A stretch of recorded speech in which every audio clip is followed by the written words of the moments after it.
Good morning, everyone. This is now as in week 3. Who would have thought after Christmas we would still be doing this? What we've got here is just a wee checklist of what you've got to do this morning. So there's a couple of tasks and then the case study as always.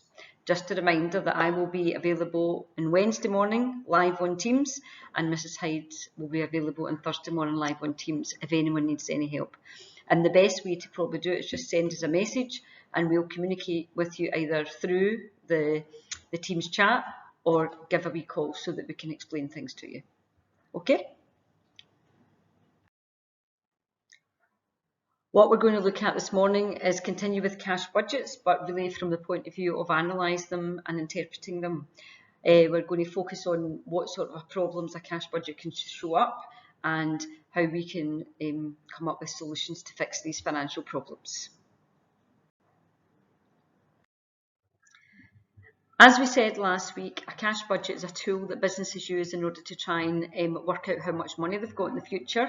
And when you complete a cash budget, you'll either have a surplus at the end, that means that you've got a positive figure, or a deficit, which means that you would be in minus if you continued to spend the way you were spending. It can be used to plan, for example, if you needed to organise a bank loan, for example. It can also be used to highlight if maybe your expenses are too high, your wages might be too high in relation to sales, so you could make decisions in order to try and fix that. For example, you might reduce overtime, ban it for a wee while, or make staff redundant, and that is when you pay staff off because there is no longer a job for them. Here are some reasons why a business may have poor cash flow.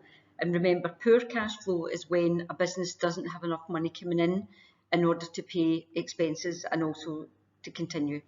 So for example, the obvious one, if they're not selling enough stock, sales are falling. If the purchases they're buying is too expensive, that could be another reason. If wages are too high, could be, or you have to buy an asset like a van or a car, or maybe a piece of machinery, and you don't have the funds in your bank account to do that. Now, if your cash budget throws up that you are spending too much or your sales aren't high enough in order to support the expenses you've got, here are some solutions that you could have, and that is the purpose of you writing the cash budget in advance so that you can identify these problems before they happen. So for example, if sales are too low, then you might advertise to try and encourage customers to buy your product. You could find a new supplier if your purchases are too high. You might cut costs by reducing your electricity bill by putting in energy saving devices like lights going off automatically when no one's in the room. That certainly happens in all our classrooms. Make staff redundant or ban overtime in order to reduce that bill, or you could go to the bank and arrange a loan which maybe would allow you to spread the payments over a period of time. Now hopefully you remember this cash budget from last week's lesson. This is Rob's Joinery, and what I'd like you to do is just take a minute and have a wee look and see if you can find any cash flow problems that Rob's got.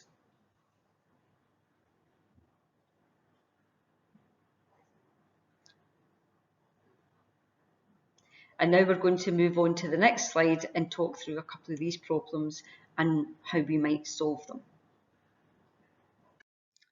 So what we've got here is that Rob's purchases are increasing. For example, they have increased by £20 in 3 months. And that would not be a problem if sales were rising in the same proportion. However, what we've got in this cash budget, it shows that sales are falling and they fall from £200 to £110 in the 3 month period. So if your sales are falling, you don't want your purchases to be increasing because there you've got a problem. So a solution to this could be that you find a new supplier. You want to negotiate, or you could negotiate a discount with your current supplier. But what you'd also have to remember, if you think back to when we were studying operations, you can sacrifice quality. So you've got to take that into consideration when you're looking at what you're paying for your purchases. As we mentioned in the previous slide, Rob's sales are falling. Now there's lots of reasons why sales fall. It could be that demand has gone down because customers don't like your product anymore. It could be a competitor's come in with a cheaper price. So you have to find out what the reason that is. So you might carry out some market research to find out if there is a problem with your product or there's someone else selling it cheaper. And what you might have to do is come up with some advertising promotions in order to encourage customers and promote that product again in order to boost sales. Right, what I would like you to do now is have a look at Katie's cash budget. I want you to identify as many cash flow problems as you can see, and then think of a solution to each of these cash flow problems based on what we were talking about earlier.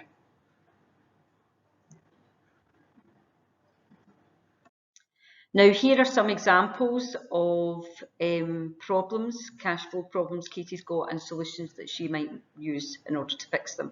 So if Katie's sales are falling, she could spend money on advertising to try and boost her sales. If purchases are increasing, she could find a new supplier, or as we said earlier, negotiate a discount with her current supplier. If wages are rising, she could ban overtime or make staff redundant. And if her closing balance is in minus, as this one is, minus £398, then she has to do something about that, because that means that she's not got enough money over the 3-month period to pay all her expenses. So she could either go to the bank and organise a bank loan or organise an overdraft in order to make sure that that figure doesn't end up negative at the end of the 3 months. This slide is giving you the solution to the cash budget exercise that you completed last week. What you have to do now is get that exercise out, check your answers against this solution, and correct any mistakes if you've made any before we move on to the next task, because then you won't be answering it correctly.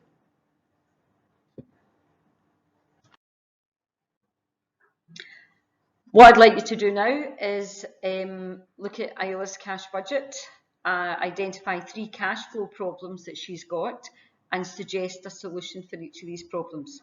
When you finish this task, I would like you to send it to your teacher using the assignment function in Teams this week. That is different from what we've done in the past.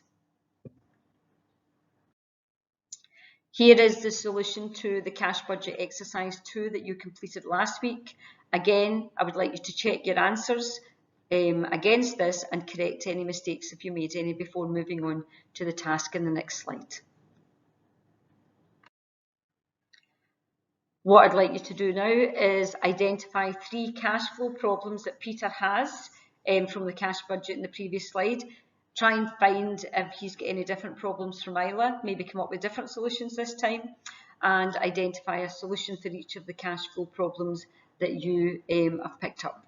When you've finished, again, send your answers to your teacher on the Teams assignment function, and I would like that sent today, not next week. Before you start this task, I'd like you to get your course notes out and turn to page 68. And on page 68 and 69, it gives you more information on cash budgets, and I would like you to answer these questions. Remember, don't forget the command words. Justify means give a reason for why a business would use cash budgets. It's got 3 marks allocated, so we want 3 reasons. And discuss the importance of managing cash flow in the organisation. The word discuss, remember, means for and against. We need at least one advantage and one disadvantage. When you've finished, again, send it to your teacher on the assignment function in Teams, and that task should be sent today. Your last task today is to get started on the case study. We would sort of expect you to be doing this after the break, and like the previous weeks, if you don't finish it during the lesson, then you can just finish it for homework if you like, and as long as you send it to your teacher by next Wednesday or Thursday if you at the Thursday class. So you've basically a week to finish this off, but as soon as you've finished it, please send it to your teacher, and that gives us a chance to mark it and get it back to you as soon as possible. By the end of this lesson, what you should be able to do is analyse a cash budget, identify a range of cash flow problems, and then come up with solutions for each of these problems. If you don't understand anything or you need any extra explanation, then please contact your teacher.